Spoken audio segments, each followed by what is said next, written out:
14年前，河南瓊寶安跨國迎娶美國26歲女碩士，走上人生巔峰。如今10幾年過去，他們過得幸福嗎？是否還像從前那般恩愛？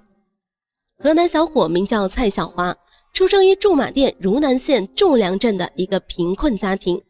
父母都以務農為主，家庭的收入剛好夠一家人的開銷，家中還有4個孩子，蔡小華是老大。作為長子，他有義務為家庭分擔一些壓力，幫助父母照顧弟弟妹妹。蔡小華從小就非常愛學習，讀書也很努力，但10歲那年，母親卻因勞累過度患上重病，家庭的重擔也全部落在了父親一個人的肩上。然而父親已經年事已高，獨自一人撐起這個家實在太難了，所以蔡小華年僅14歲就選擇扛起這個家，開始步入社會，外出打工，供弟弟妹妹讀書。至於蔡小華的讀書夢也就落空了。就這樣，他年紀輕輕就來到廣州打工，但是由於他的年齡太小，想找到工作談何容易，很多老闆都以年齡小、工作經驗不足拒絕聘用他。好在最後找到了工作，不過都是幹一些重活，或者遇上不好的老闆，拖欠工資也是常有的事情。工作雖然辛苦，但他卻從未抱怨，工資也都打回家給母親治病，供弟弟妹妹讀書。在外打工10幾年期間，蔡小華也換過不少工作，什麼髒活累活他都幹過，弟弟妹妹也都被他供上了大學，這時才讓他鬆了一口氣。可回頭看看，他這才發現自己已經30多歲了，還依舊單身，所以他決定要為自己活一次，去選擇自己喜歡的工作。蔡小華辭去當時辛苦的工作，經同事介紹去到一家外語學校當保安。他選擇這份工作的原因是，這份工作的時間比較充裕，雖然工資很低，但是卻很輕鬆。最重要的是，他可以在學校借到書籍，完成兒時的讀書夢。往後的日子，蔡小華可以說過得很充實。之前幹的都是一些粗活，他自己也沒什麼文化。在這裡，他每天都能遇到文质彬彬的老師與學生，每天都會主動跟蔡小華打招呼，這樣他感到很新鮮，也有被尊重的感覺。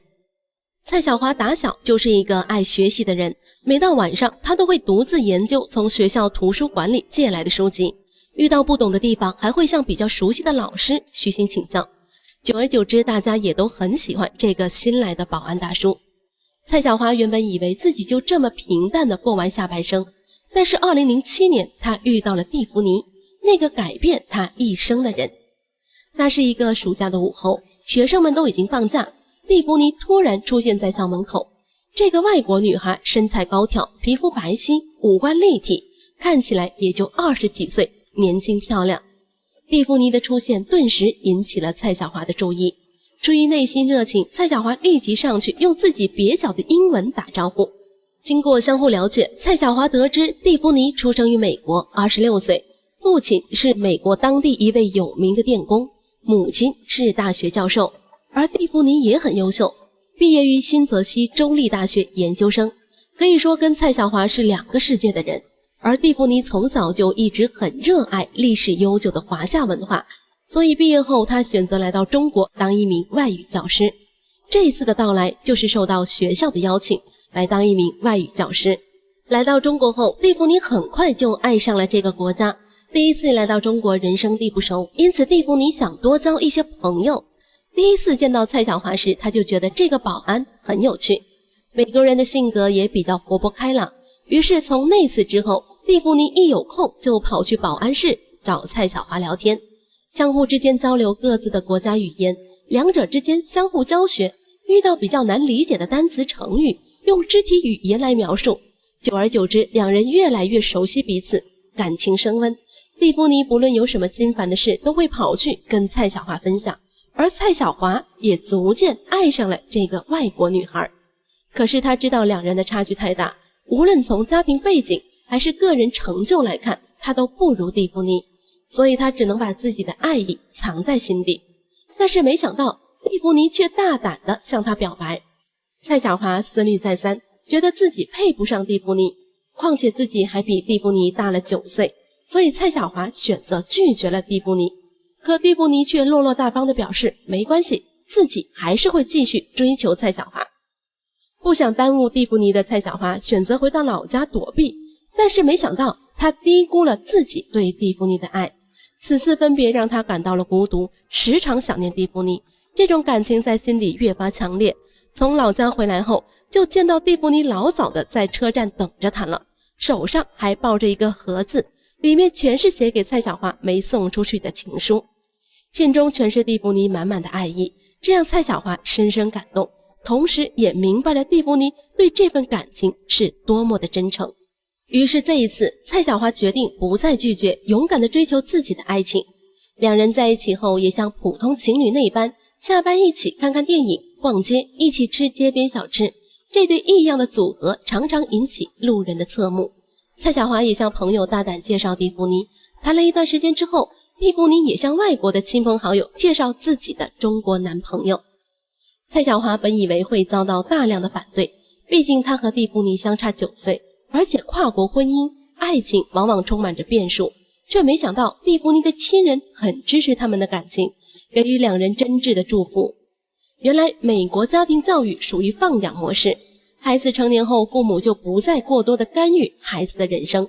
蔡小華也把蒂芙尼帶回了自己河南農村老家，幾個弟弟妹妹看到這個外國嫂子非常開心，熱情打招呼。了解蔡小華的家境後，蒂芙尼對他的愛也沒有絲毫的退縮，反而每天都期盼着跟蔡小華結婚。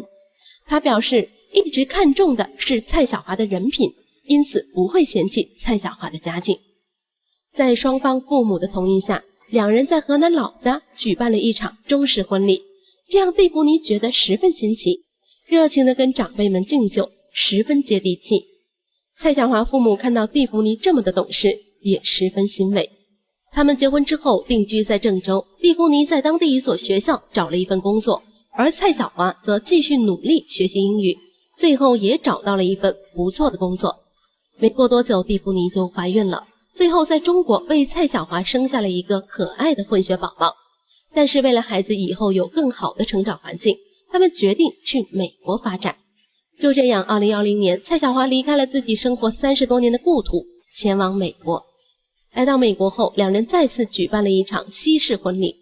與此同時，蔡小華還不忘繼續努力學習，最後還在美國拿到了本科文憑，也算是圓了自己的讀書夢。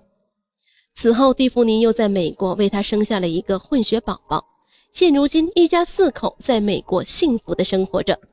蔡小華也算是走上了人生巔峰。直到今年，他們結婚已經有14個年頭，一家人的生活依舊美滿幸福。蒂芙尼還經常在自己的社交平台曬生活日常。目前2個孩子已經在學校念書，算是出生在書香門第世家，想必2個孩子的學習成績也差不到哪裡去。蒂芙尼則有了穩定的工作，而蔡小華通常會在家帶孩子，同時有空就做一些家教兼職。愛情一詞使許多人向往，但在追求愛情的路上往往充滿坎坷與心酸。但蔡小華無疑是幸運的，看了蔡小華和蒂芙尼的愛情故事，跨越了種族、年齡等等差距，還能如此順利，不由得讓人心生羨慕。他們的故事一經媒體報道，就收到了許多網友的祝福，同時也有不少人驚呼，這又讓我相信了愛情。